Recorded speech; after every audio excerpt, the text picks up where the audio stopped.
शास्त्रकार ब्रह्मर्षि अनादि अनंत काल से इस संसार में अपनी आत्मा का परिभ्रमण चल रहा है, ऐसी बात बताते हैं। भूतकाल अपनी आत्मा ने इस संसार में अनंत काल का पसार कर दिया और भूतकाल अनंत काल का पसार करने के साथ शास्त्र में बताया, मैंने एक बार बताया था आपको, भूतकाल में जो हमने संसार की यात्रा संपन्न की और परिभ्रमण करते रहे, उस परिभ्रमण में शास्त्र में बताया कि भूतकाल अपना कैसा पसार हुआ। जैसे हम इस जीवन का भूतकाल के बारे में बताते हैं कि हमने भूतकाल में बहुत कष्टों को झेला है, बहुत दुखों को देखा है और बाद में महाराज साहब आज हम ये स्थिति में आए हैं।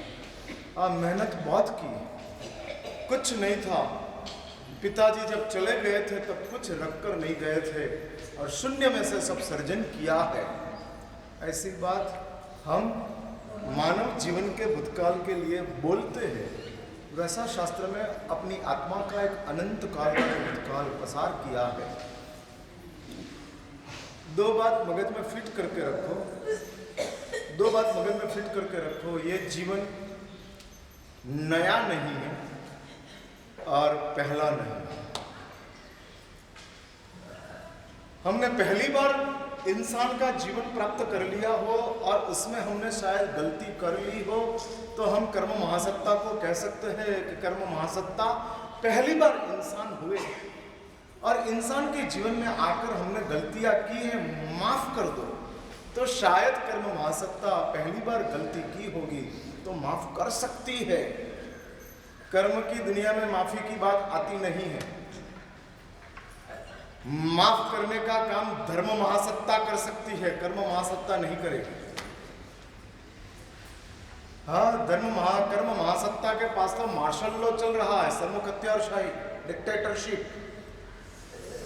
और डिक्टेटरशिप में माफी नहीं होती है, सजा ही होती है। इसलिए कर्म की दुनिया में माफी नाम का शब्द नहीं है। हम माफी मांग लेंगे और हमको मुक्ति मिल जाएगी, नहीं। कर्म महासत्ता सजा ही समझती है, माफी नहीं समझती है। कर्म महासत्ता दो ही बात करती है, या तो गलती करो नहीं तो सजा के लिए तैयार हो। हाँ, ये दो ही बात आती है, गलती करनी ही नहीं, कुछ भी हो जाए।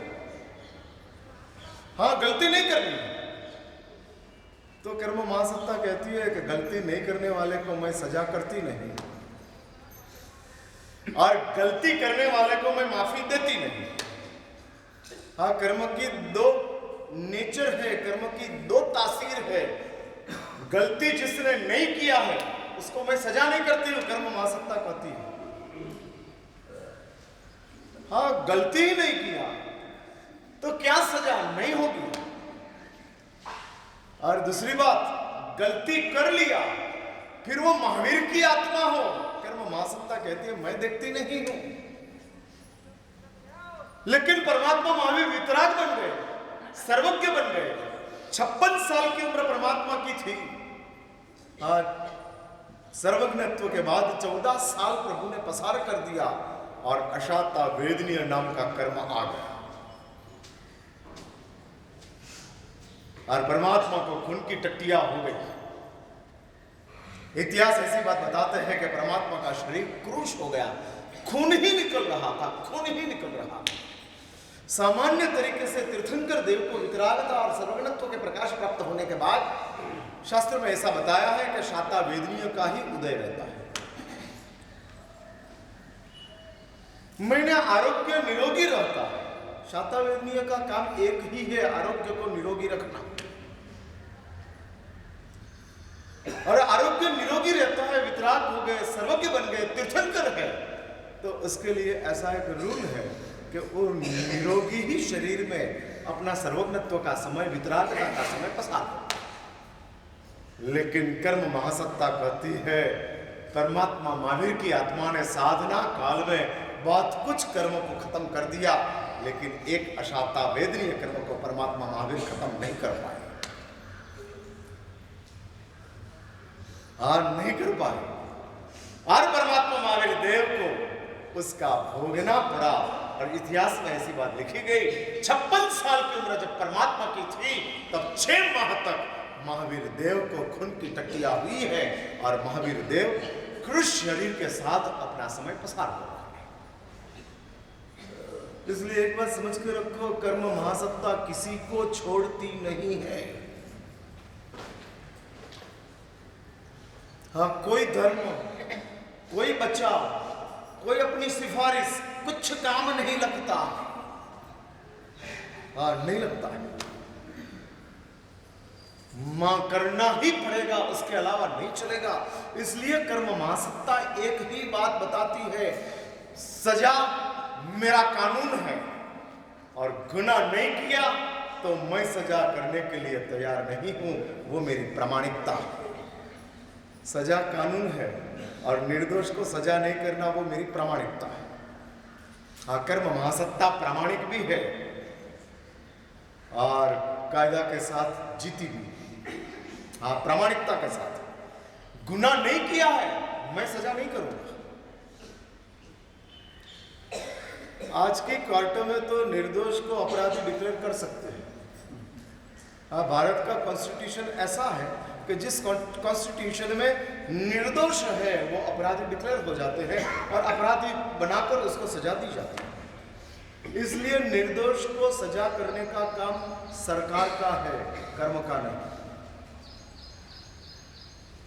हाँ, कर्म महासत्ता वो नहीं कर सकती है और कर्म महासत्ता कहती है कि निर्दोष है, मैं कुछ नहीं कर पाऊंगा और ये मेरी प्रामाणिकता है, ऑनेस्टी है। निरपराधी को सजा करना वो तो सबसे बड़ा गुनाह है, सबसे बड़ा।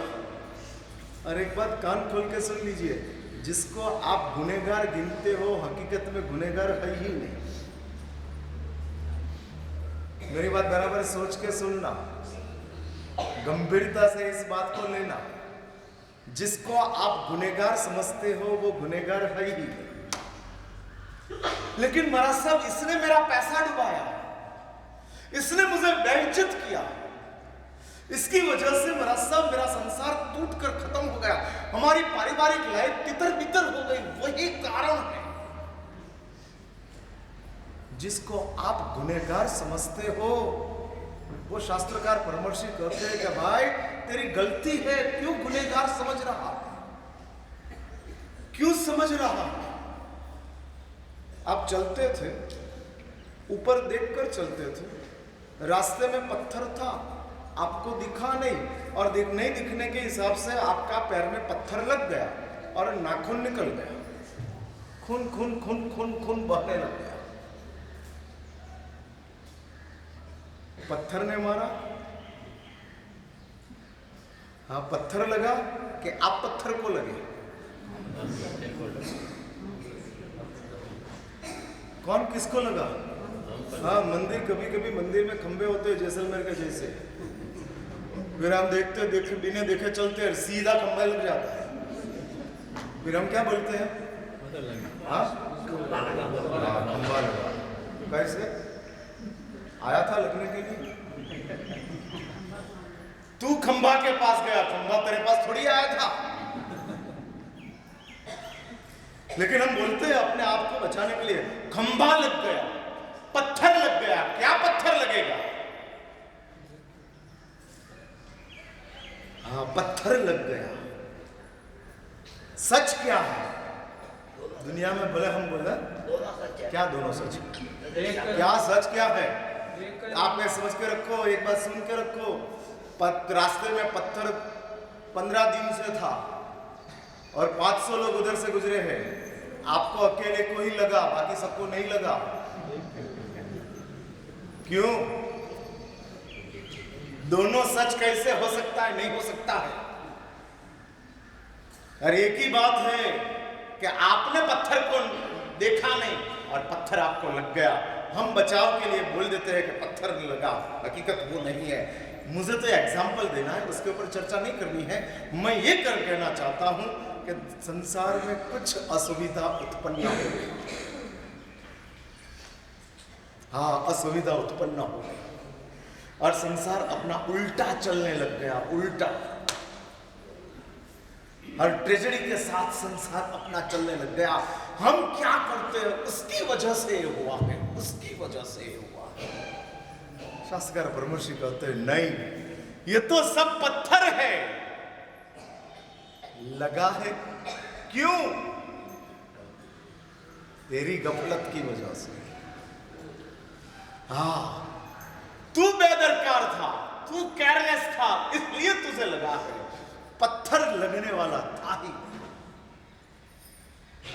जिस व्यक्ति आपको त्रास दे रही है वही व्यक्ति सबको त्रास नहीं देती है। मेरी बात बराबर गौर से सुनना। अभी ये मेरी शस्त्र क्रिया चल रही है। शस्त्र क्रिया मीन समझे ना आप?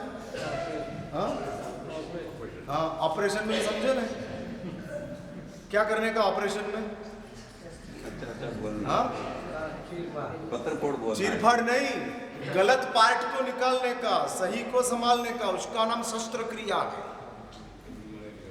हाँ, ऑपरेशन मीन्स जो गलत है, जो डिस्टर्ब करता है, जो हमको परेशान कर रहा है, और यदि हमने उसको नजरअंदाज किया तो हमारी परेशानी बढ़ सकती है। इसलिए अभी मैं ये शस्त्र क्रिया हाथ में लिया है, छुरा, हाँ, कटर हाथ में लिया है, और ये मेरा शस्त्र क्रिया चल रहा है, गांठें निकालने की है। शरीर में तो एक ही कैंसर की गांठ होती है।